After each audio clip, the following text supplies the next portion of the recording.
Welcome to Shelf Life from the Virginia Festival of the Book. I'm Erin Donovan of the Virginia Center for the Book, a program of Virginia Humanities. Thank you for joining us. A couple of notes before I hand the program over to our speakers. Please share your questions using the Q&A tab on Zoom. This event has optional closed captioning, which you can turn on and customize at any time with the Closed Captions tab at the bottom of your window. If you haven't already read today's book, we hope that you will. For details about how to buy it from a local bookseller or check out a copy from your library, visit vabook.org, where you can also explore the schedule of upcoming programs and watch past events. While you're there, please consider making a donation to support the festival's ongoing work at vabook.org/give. Now I'm pleased to introduce today's speakers. Grace M. Cho, the author of Tastes Like War, was a finalist for the 2021 National Book Award for Nonfiction.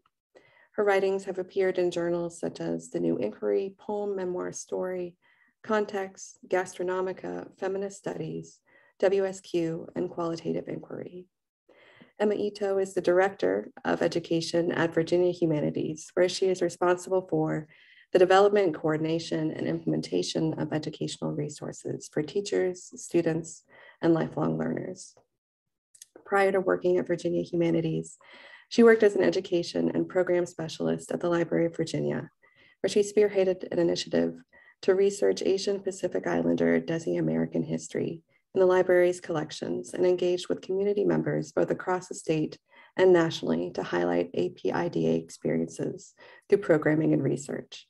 In her free time, she is an avid reader and podcast contributor for Feminist Book Club.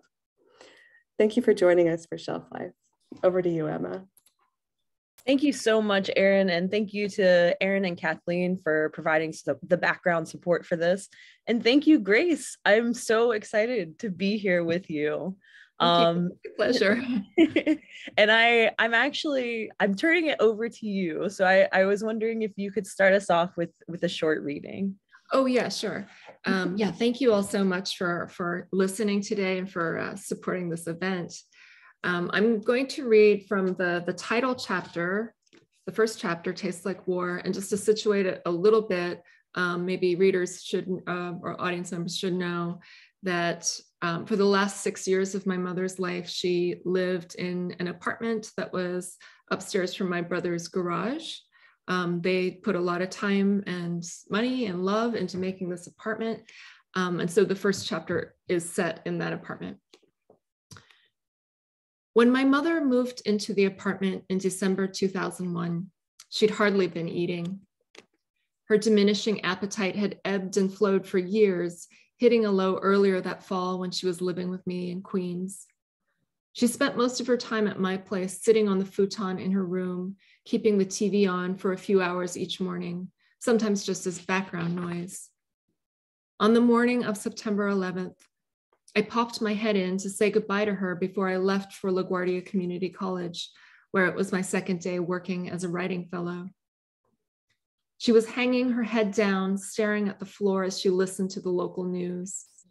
The volume was low, and I didn't notice what was flashing across the screen. The first plane had already struck, yet my mother said nothing about it as I walked out the door. Later that day, I would run home in hysterics, miles along Roosevelt Avenue after the subways shut down and the phone circuits jammed, demanding to know why she didn't warn me, why she didn't try to call my brother who worked across the street from the World Trade Center. She said simply that she had failed, that she let me go to work because she thought she could stop it, and not to worry about my brother because she wouldn't allow anything to happen to him. Mom, this has nothing to do with you. This is not in your control. She then put me in my place. Why so much crying? You think you are so special? You are not the only one in the world to go through something like this. Me and my first world privilege, never having known such destruction. I wondered about the family members she had lost in the war and whether she had somehow felt responsible for their demise. I wondered what it was doing to her already traumatized mind to watch the images of New York as a war zone replaying over and over in the aftermath of the event. A few weeks later, she started complaining about her stomach. For 2 days, she vomited bile into a metal bowl, and then I made an executive decision. Mom, we have to get you to the hospital. I am not going anywhere, she said. But you're sick, or you'll get sick if you don't start eating. Look, it might be something simple to treat, like an ulcer. An ulcer? If you are so worried about my getting ulcer, why would you feed me spicy food, huh? She looked me dead in the eye, spitting venom. It was the first time since my teenage years that I felt afraid of her. There was no way to force her to go anywhere if she didn't want to, and the only way I could get her to eat was to tell her I was about to throw something away and then leave it outside her door.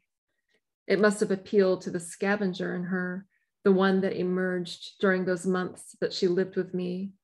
At the end of the day, the food would always be gone. My brother and his wife seemed to think that things would improve once my mother had a place of her own. I suppose it was a reasonable assumption. During the first few months, she still didn't want to eat. They tried some of the same tricks I'd resorted to when she was at my place in Queens, like leaving food for her in the hopes she'd eat it, knowing how much she hated for things to go to waste. They also stocked her pint-sized kitchen with large quantities of packaged foods that required no more preparation than adding water or opening a can. According to my sister-in-law, my mother was eating the ramen and fruit cocktail, but had barely touched the powdered milk. Although I felt some relief knowing that she wasn't starving, I also felt ashamed that her diet was so bereft of nutrition. Mom, are you getting enough to eat? I asked. She nodded. What about protein? She nodded again, then snorted. They got me powdered milk. Oh yeah, I said, feigning surprise. She became quiet as if she had already lost her train of thought and was deep in some hallucinatory reverie.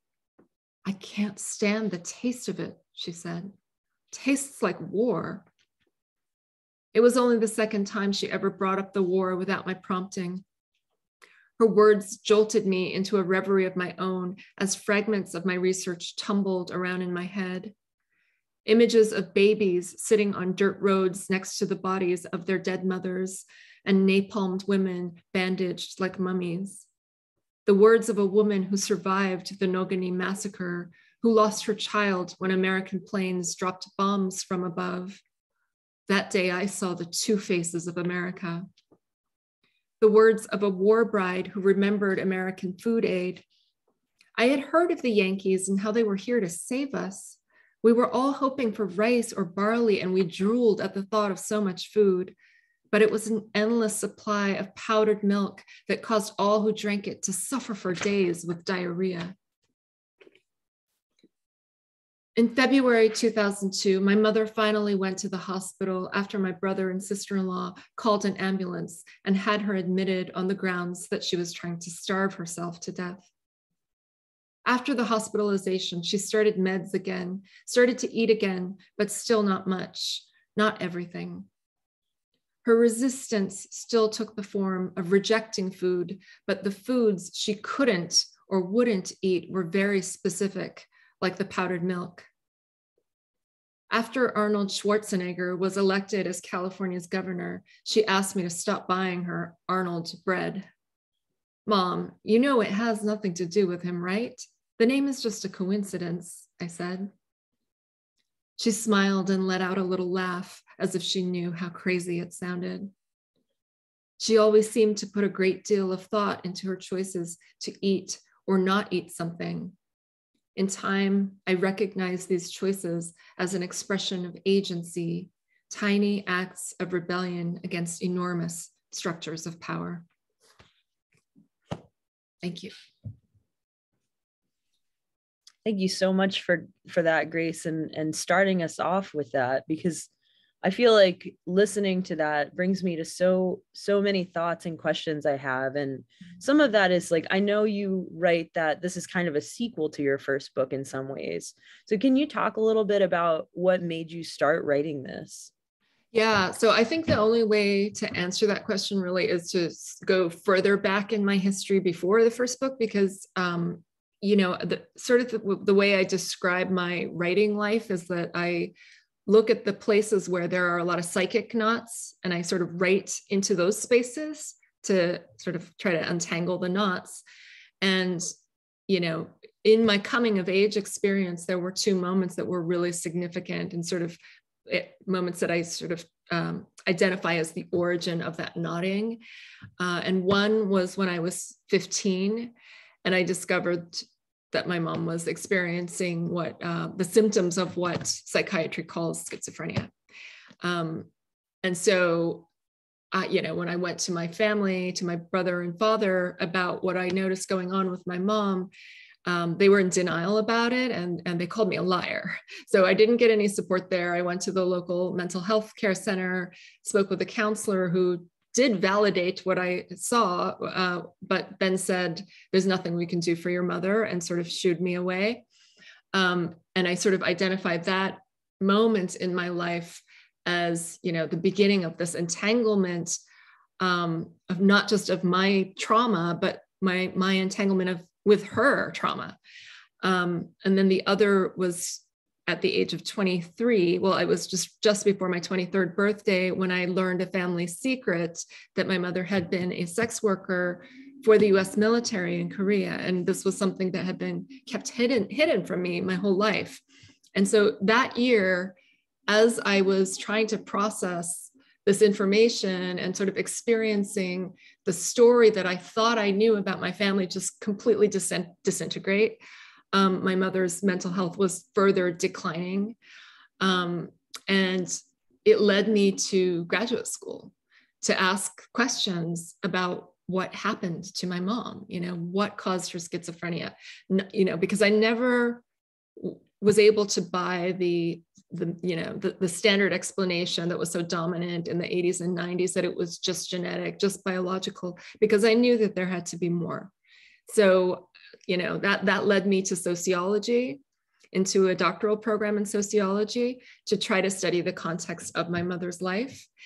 And at that time, I was primarily focusing on what her life might have been like in Korea, studying that system of state-sponsored sex work for the US troops there.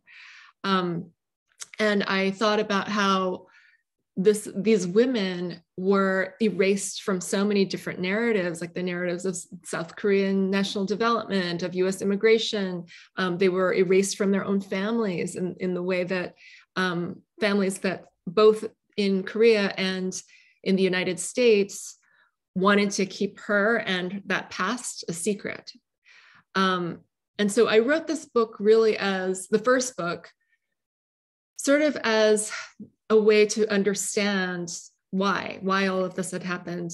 And I dedicated it to my mom towards the end of her life. We had this really wonderful conversation about the book and her support of that book. And she was really excited to see it in print.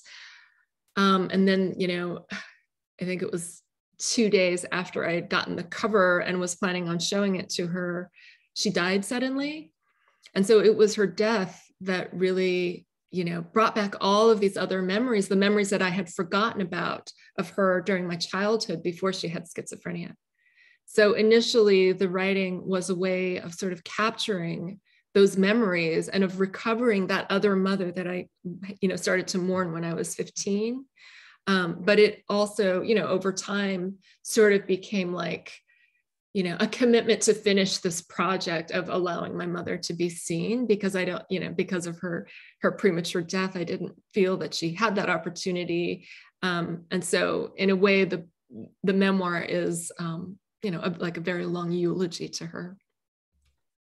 Yeah, it makes me think a lot about, I recently read Bodywork by Melissa Febos, and she talks about how you can find a lot of healing through writing. So I was wondering if you could talk a little bit about, were you able to find any healing? And also, like, you share so much like raw emotion that you have in vulnerable moments. So like, what was that like, sharing that for other people to read? Yeah. So I guess the way that I think about healing is different from the way like pop psychology might think of it, because I don't think of it as sort of getting over your pain or having closure necessarily, because I don't think that the pain goes away when you're talking about like a major loss or trauma. But I think about healing in relation to becoming more comfortable with your vulnerabilities. And so I think that in order to write this book, I actually had to have already done a lot of that healing, to write those really vulnerable moments. And, and I do think that I got that through the process of researching and writing my first book, but also the time period in which I was researching and writing the first book coincided exactly with the time period when I was visiting my mom a lot and cooking for her. And so that relationship, the way that we developed our relationship through cooking Korean food, helped me a lot to, I guess to heal, if you want to use that word, but to sort of, feel like I could reclaim the past in a way that I hadn't been allowed to before. So, so I think definitely there is, writing especially about something that is so personal and that's related to a family or historical trauma is, I want to say it's sort of redemptive. And that what's happened also in the aftermath of the book's publication is that I've had a lot of people reach out to me, like many people from my hometown, because a lot of it is set there and sort of talks about the violence of xenophobia. I've had people reach out to me to say, I'm sorry, I'm sorry for being complicit with that. Like nobody who directly did anything to me, but people who recognized that this kind of stuff was going on and that maybe they participated in it unwittingly, or just, apologies for not being more aware of how a community could, do something like this to an immigrant family, right? Wow, thank you so much for sharing that. And actually, as you bring that up, it makes me think a lot about health and mental health and kind of the way that those pieces are approached within Asian and Asian American cultures. And so can you talk like a little bit more about that piece and maybe some of the research you had to tap into with writing? And then actually, sorry, it's like multiple questions in one, but as you talk about your community reaching out, it makes me think about community care and safety. And safety has been something that, especially this week, but especially in the aftermath of COVID, with anti-Asian racist attacks, and then with the shooting this week, like, what do you think safety looks like in approach to like health and community care?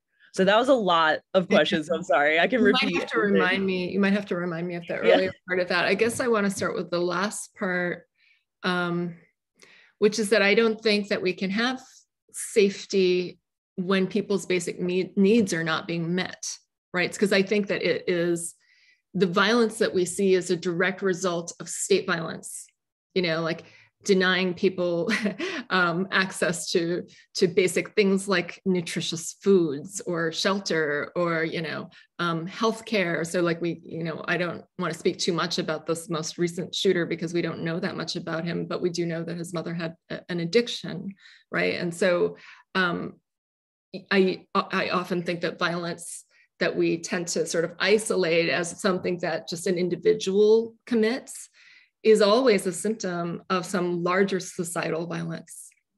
So I think that, to actually achieve real safety, everybody in the community needs to feel safe, right? And all of those levels. And safety doesn't just mean somebody's not pointing a gun at you. It means all of these things, right? And community care, it's interesting because I always considered myself an outsider to that community that I grew up in. So when you said what you're hearing about your community reaching out to you, it sort of made me do like a little bit of a double take. So I've always sort of experienced myself on the outside of both that community and Asian American communities. So to answer that question about mental health in Asian American communities, I don't know how authoritatively I can speak on that because growing up, I was completely cut off from any Asian American community because it was just my family, basically my mom and my brother, and then later some other relatives, but it was essentially an all white community.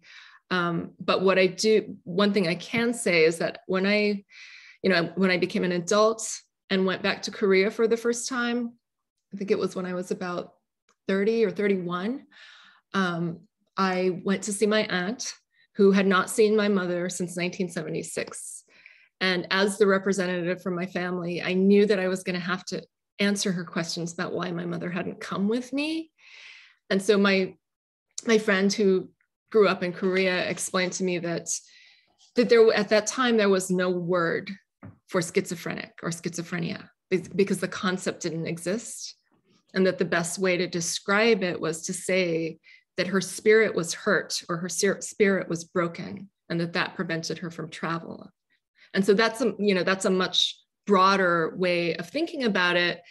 And I have to say, it didn't exactly get the point across, because later I had to have the conversation again. And that by that time, South Korea had sort of adopted more of the Western clinical language. So there was a word to describe it. But I actually think I want to make a case for using the language of a sick or a tired spirit or a pained spirit.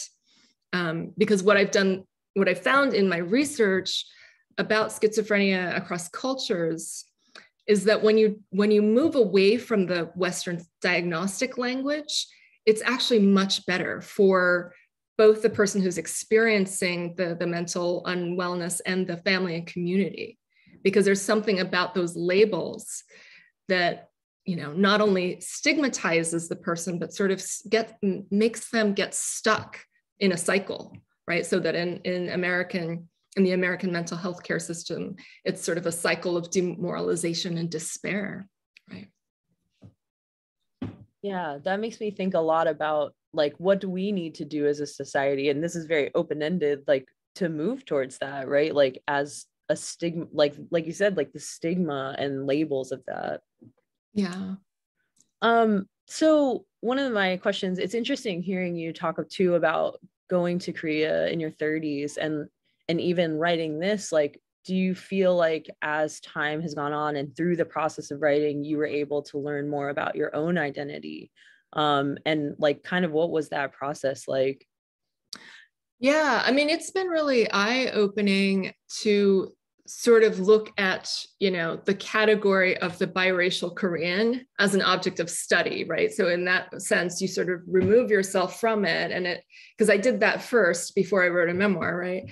And, to learn all the ways in which South Korean society enacted all of these social policies to rid the country of biracial people was something that sort of further cemented the identity that I had as someone who was an outsider, right? But I've actually really come to appreciate that location as somebody who's not in the center of any given group. Because, so I sort of draw on Bell Hook's idea of the margins as the space of radical possibility. She was my teacher for 3 years in New York when I first moved here. Which was quite, quite an amazing education. But sort of studying with her and reading her work always reminded me of that idea theoretically, but also I saw how she lived it and put it in practice. And so, I feel like sort of learning about myself, my identity through research has really strengthened that position and has given me a sense of possibility and capacity as somebody who is sort of on the margins. That's so, like, I cannot tell you how awesome it is to hear that for me as a biracial Asian American. I'm like, I love that approach and like that way of thinking. And that's so cool that Bell Hooks was your instructor and mentor. Yeah.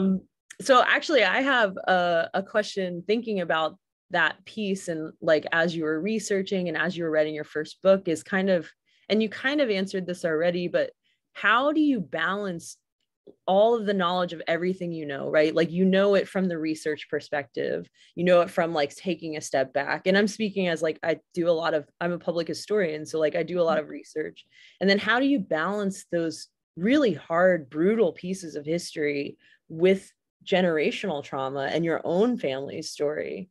Like I think about, there was an article that was written on Iris Chang's work of like, can historians be traumatized by history? And the answer is yes. Yeah. So like, how do you balance that piece of it?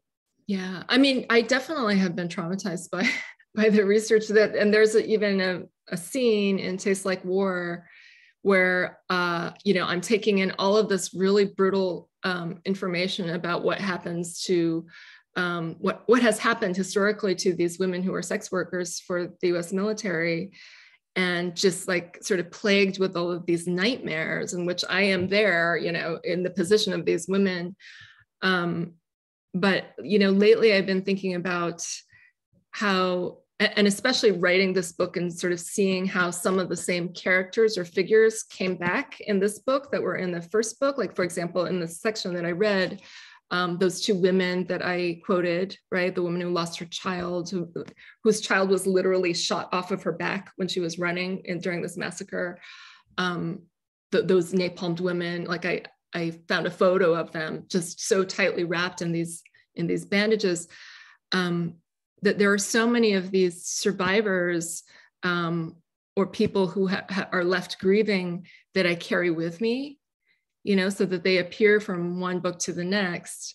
And some of them I think maybe will always be there for me. And I've sort of acquired these new groups of people that I carry with me after having researched this book. For example, if you're not familiar with the case of Nikisha Williams, there was a really good New York Times Magazine article about her. It was about a young Black woman who was, had all this potential as a dancer, and then she started to have mental health problems and just spiraled downward and ended up dying on the streets of New York City.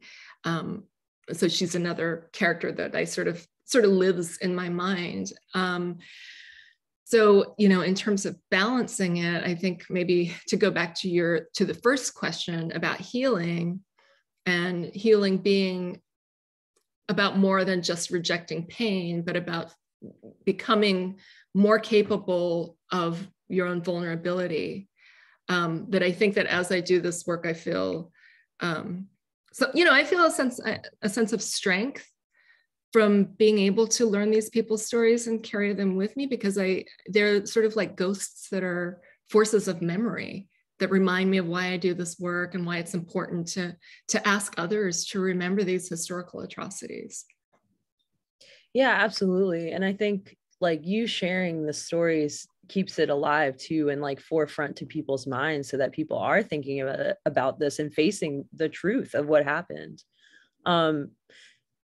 Actually, I'm interested, especially, well, a couple of questions. I'm really interested, like your first book was more academic. Mm-hmm. So like, what was that like for you switching, or not switching necessarily, right? But it is kind of different audiences in some ways. Some might be the same.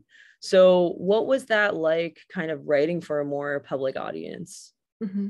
Well, I would always wanted to do that. I mean, when I was in graduate school, I never, I went there because I wanted to study my family history. I didn't go because I wanted to become an academic. So I always knew that I wanted to engage a larger audience. And so even in my first book, I tried to sort of mix in some other forms of writing that were more creative or more based on storytelling rather than just the academic stuff. And then once I got tenured in my job, I decided I'm never going to write another academic book. I'm going to write, let me switch towards creative nonfiction. Although, I describe it as hybrid text because there is some scholarship mixed in there. So it felt like a very natural transition for me because it was sort of where I started. And the first book is only as academic as it was because of sort of the requirements of the institution of academia, right? Not because that was really where my heart was. And, in terms of audience, I didn't exactly know who the audience was going to be for this book. And so I wasn't necessarily thinking I'm writing to this general audience. I was just writing the story. And having published with Feminist Press, which is a small independent not-for-profit press, I imagined a pretty small audience. So I've been surprised that it's gotten as much attention as it has. Yeah, I definitely think it's gone past the small audience. Yeah. Well, and actually, was this a pandemic book? This came out during the pandemic, right? Yeah, it came out a year ago. So have you been able to go like on tour in person yet? Yeah, I mean, only because of it having been shortlisted for the National Book Award, then I started to get all these invitations in the spring for in-person events. So I went on 5 trips this spring, like between March and May, and did like one reading locally in person. What was that like, going from, I mean, being in a classroom sharing with students is not quite the same as being on tour and sharing really vulnerable parts of yourself, both in person and on Zoom. So like, kind of what was that like? And did you kind of learn anything about yourself going on those trips as well? Yeah, I mean, I was so happy to be able to connect with the live audience because I've done a bunch of Zoom events, and it's very strange not knowing who the audience is or hear, like not really getting feedback. Because I think the best feedback for me is the energy in the room. It's like you can really vibe off of how people are experiencing what you have to offer. So that was really great. I think because I had to speak so much about this book, one thing that I learned about myself, or what like it sort of forced me to stop being a perfectionist, because I realized, especially with having to teach full-time this semester, that there was just no way I could do everything up to the same standards that I usually like to do things. And that it ended up being okay. It's like, actually, I found people don't really care that much, whether it's, at this level or this level, as long as you offer something that's thoughtful, that they can relate to, and that I think audiences are very forgiving of a lot of maybe little blunders that you make, or if you stumble over a word or forget your train of thought. And so that was a good learning experience. Other than that, I'm not really sure what I've learned about myself. I have learned that I like public speaking. It took me a long time to arrive at that because I used to be terrified of it, and I remember the first time I gave a talk in graduate school on my research, I was nervous for 2 weeks in advance with like extreme anxiety, nausea. And on the day of the talk, I went to meet my advisor because we were going to the talk together, and I had to go to the bathroom so badly that I knocked on her neighbor's door like a total stranger and said, "Can I use your bathroom?" And she let me in. And and it just felt like it was the most difficult thing I was ever going to do, and I never wanted to speak again. And so I think it's been through the course of talking about this book this past year that I realized, oh, I actually enjoy this, and it's not that hard. It used to be really hard, but so that's been nice to actually see how far I've come. That's amazing to hear. Yeah, so for anyone listening that has worries about public speaking, Grace, you've done it. You went from here being nervous to you're a pro now. We all have hope. Good. So another question I wanted to ask you too, as far as, switching to memoir, and were there any like books in general and also memoirs that you kind of took for inspiration as you were writing, or as you were thinking through your story and your truth? So, I mean, there are a few books that are like touch points for me that I return to a lot. And I mean, the primary one is Teresa Hakkengcha's Dictée, which is a book that Bell Hooks assigned to me when I was studying with her. And so that, I love that book because it's not really classifiable as any particular genre, although I have seen it described as autobiography, but it really sort of shows how you can use language to express displacement or whatever the text is sort of writing about. So that's sort of one of the main texts. And another is Toni Morrison's The Bluest Eye, because I remember when I first read that when I was 23, when I was first trying to figure everything out with my family, it allowed me to think about mental illness as not something that belongs to the individual, but something that is done because of this collective violence with which, many of the people in the community were complicit in that book. So both of those books really sort of changed the way that I think. I think those are sort of the main two books that come to mind. I want to if anyone has questions, by the way, please feel free to put things in the Q&A. And I do want to touch on, you know, for me, it was really moving and important to see your experience in a predominantly white kind of small town. As someone who's biracial Asian American, I also grew up in like a predominantly white small town. And you know, that's its own experience, and it has a lot of things that can shape, I mean, for me, it was a lot of things that could shape who I am today. So I was wondering if you could talk, and if you're comfortable talking a little bit more about kind of what that experience was like, and if you feel like that brought you to where you are now.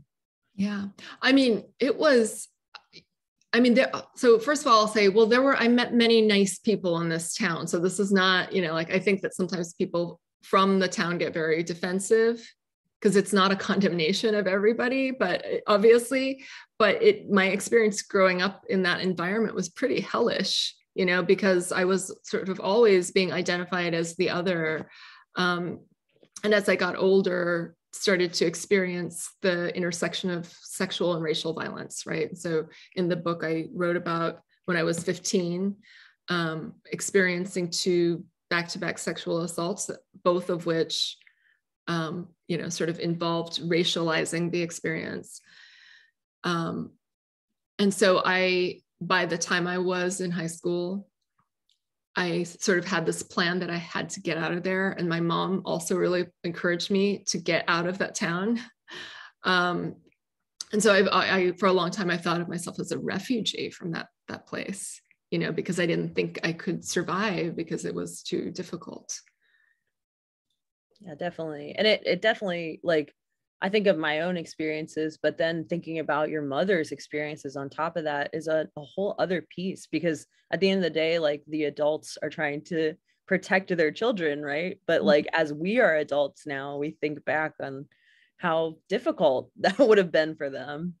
Yeah. So oh, go ahead. Right. Yeah. Yeah. Oh, no, I was just going to say that, yeah, I mean, because of my mom's schizophrenia when I was 15, it became very difficult for her to be in that protective role. And so there was sort of, you know, almost like a reversal of the roles in a way for some of that time. Yeah. Definitely. There were a couple questions in the Q&A. I think they're both actually the same question. So what was the first book that you mentioned that was important to you? I think a couple of folks missed it. Oh, Dictée by Teresa Hakyan Cha. Thank you. Well, so actually I have a more technical question, and I'm just really interested and curious, as someone who loses her train of thought all the time, me. How do you get kind of in the right headspace to write? And especially for this book, like, how do you get to the point that you have to share these like really deep vulnerabilities and truths? Mm-hmm. Yeah, so I mean, a lot of the process wasn't necessarily me trying to get into the headspace. You know, I guess both fortunately and unfortunately, that a lot of my writing is really generated by my grief, right? So at the moments when the pain comes up, I know it's a really good time to write because it can come out very easily at that time. The bigger challenge for me is finding the time to write, you know, with all of these competing demands on my time. And especially when it is something that involves a lot of emotional work, it's really hard to do in these small increments of time, you know, like, yeah, maybe I have 20 minutes one day to write, but if I really want to go deep, I need hours because I need time before and after to sort of decompress, you know, to sort of like work myself up to it. And then afterwards to decompress, just as a kindness to myself and to my family, that I need to do that, or else I come out of a writing session really feeling like a wreck. So I think like that is sort of the most challenging thing. That's really interesting. I'm currently reading this book called Permission to Come Home, Reclaiming Mental Health.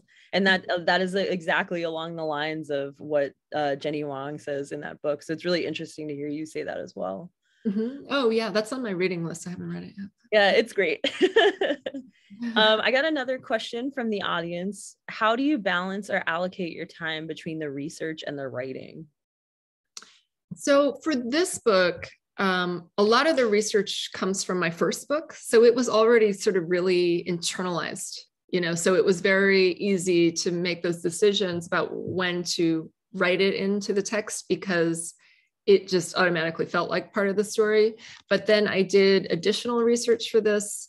And sometimes it was, for example, there's a chapter where I was writing about all of the things that happened in the year 1986 that could have led to my mother's sort of unraveling that year. And one of them I identified as the place where she worked. So when I got to that moment of remembering that, then I began to do research about that place. So sometimes it came up through the memory. So I don't know that I didn't exactly think I'm going to budget this amount of time for research and this amount of time for writing.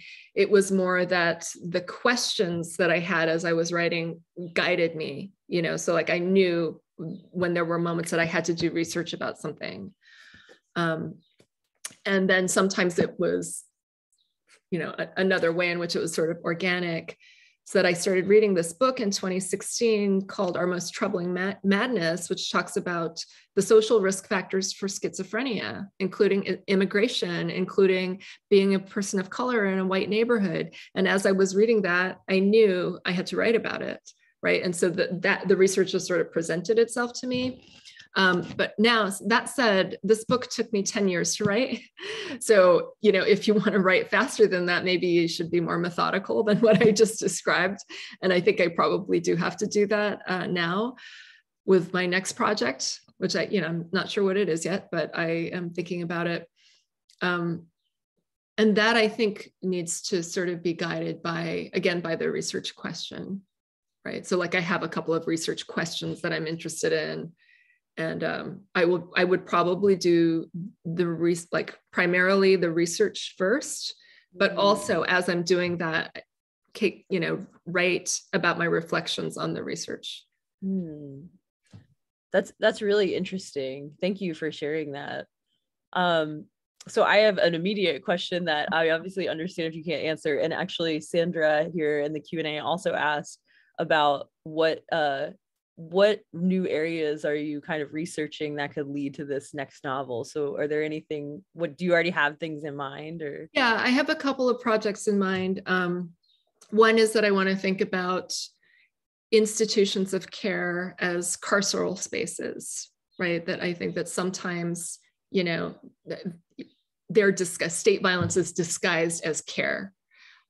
So I'm interested in looking at that sort of in this, in broad strokes for now. I still can't really share the specifics of, how I would look at that.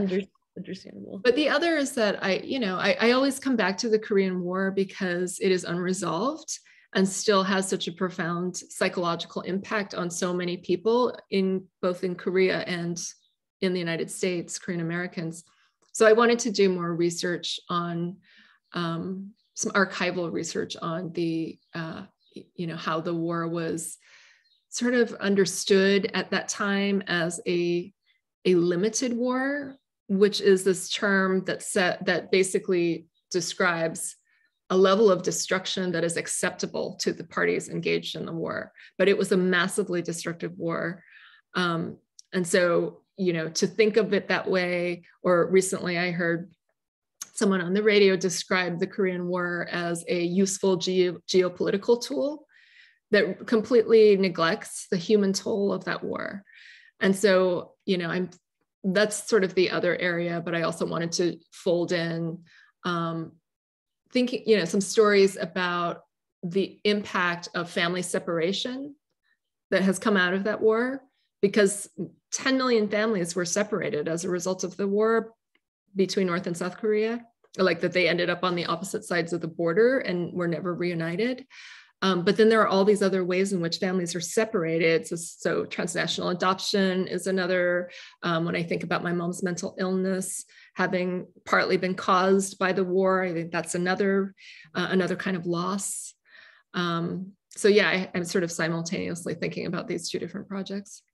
Wow, there's so many connections there too, because especially with adoptees, many are put into predominantly white communities, Yeah. and they are the only Asian in the community. So there's so many like strands. That's so interesting. Thank you for sharing that with us. I'm looking forward to that. Thank you. So are there any, I think we have time for maybe one more question. So is there any other questions from the Q&A? And if not, I mean, I always have questions, or Grace, if there's something you'd like to talk about before we end. I would like to leave it to the audience or to you, Emma. Okay. Well, if someone has a question, feel free to throw it in. We might have time for it. And in the meantime, I'm really interested in just memoir writing, and like, did your relation of truth and fact change at all? Because like we all have our own perspectives of what happened, and different people always have different memories of an event, but there is a truth there, right? So what, like, did your truth ever come into conflict with that when writing this? And kind of, I mean, would you talk a little bit about that piece? Yeah, so it's interesting because I came into writing the memoir from a place of sort of a postmodern critique of truth. Because in my first book, I spent a lot of time talking about how, you know, there isn't really an objective truth, that idea doesn't exist, right? And so I think that to assume that any memoir is the truth is a fallacy.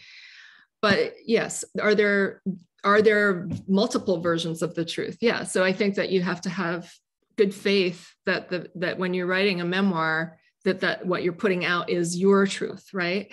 And so what does that mean? Does that mean that you include every single thing that ever happened? No, absolutely not, because there's no way to do that. Does it mean that you represent things exactly as they happened?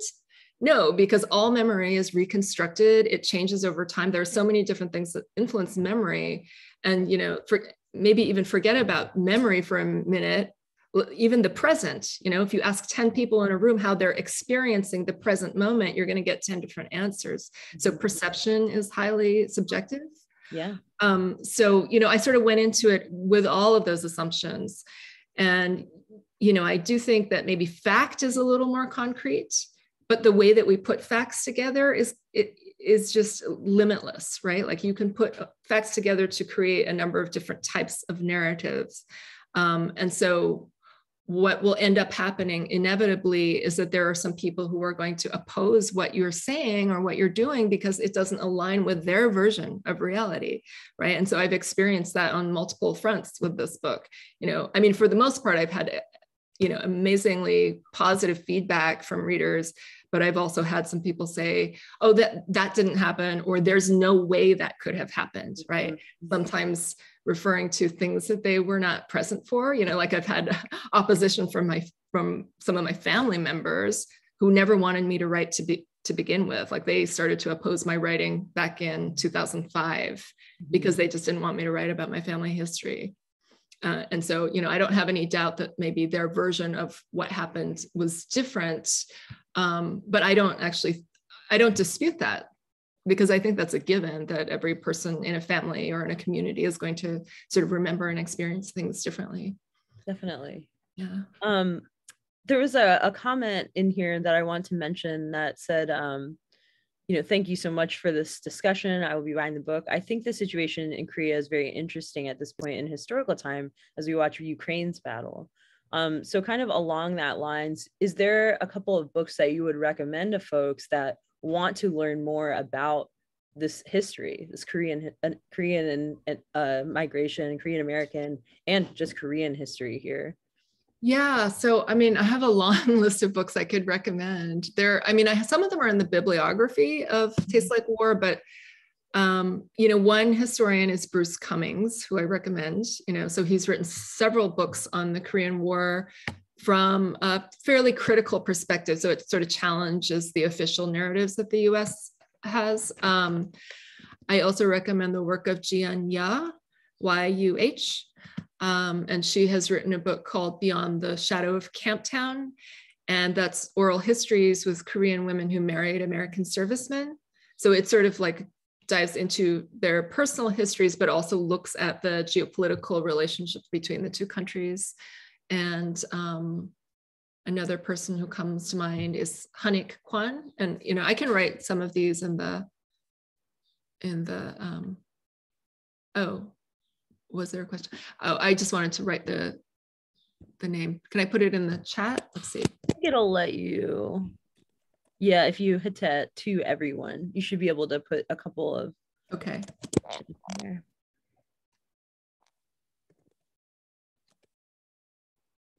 Was the third person I said? Oh.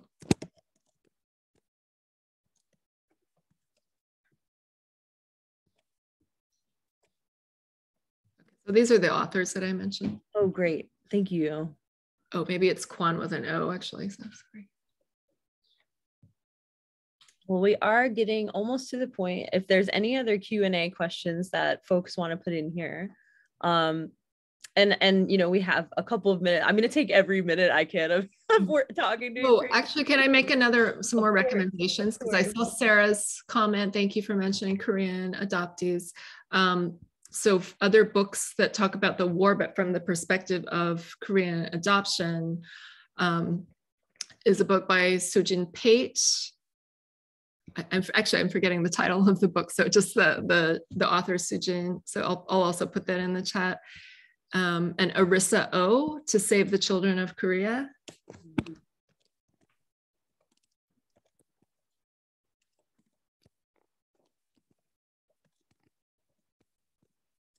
And Elena Kim does excellent work on Korean adoption. So I think her book is called Adopted Territory.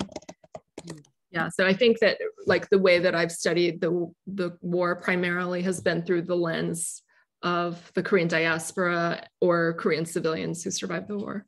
Mm-hmm. Thank you so much for those. I have such a long reading list now, but that's a good problem to have. Yeah, for sure.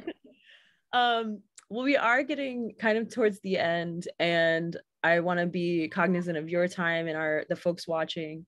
And I just really want to thank you. I feel like I literally could talk to you for like hours, so I'm sorry for that. But there's so much to kind of think about when it comes to your book, and with colonization and with war and with mental health and with community care and care, period. As well as just mixed race identity and displacement, also sex work. I mean, we didn't even get, I didn't even get to that point, but maybe in a different conversation at some point, I can listen to you talk a little bit more about that. Is there anything else you'd like to talk about before we kind of wrap up here? No, just that I've really enjoyed the conversation, and I appreciate the audience questions and especially, the questions about wanting to learn more. And it really means a lot to me when people want to learn more about the Korean War and the aftermath. And I just appreciate this time to have this conversation with you. And Emma, maybe we could keep in touch and continue. Yes, definitely. I would love to talk more. Well, it is time to wrap things up. So thank you so much, Grace. I would love to talk more. I really appreciate you taking the time and sharing this with us. I mean, again, like really vulnerable moments that you're continually sharing and continually touching on, which I know is not easy. So I really appreciate that. And thank you so much again to Kathleen and Aaron, who are doing the technical behind the scenes setup of this, as well as Jane Kulau and Sarah Lawson, who set up this program. And of course, everyone who tuned in. Again, wonderful questions. I want to echo what Grace said. I also, like the professor in me, I think the professor in you, Grace, is always very excited when people want to learn more and that's what they want to do. So like, yay, learn more, please. And consider, of course, buying this book from your local bookseller or through the links that Aaron has put in the chat on virginiabook.org. You can also check out future virtual events, and watch past events from the Virginia Festival of the Book at vabook.org. So thank you all so much. I hope you have a wonderful rest of the day. And I think we all have a lot to continually think about from this conversation. So thank you so much, Grace. Thank you.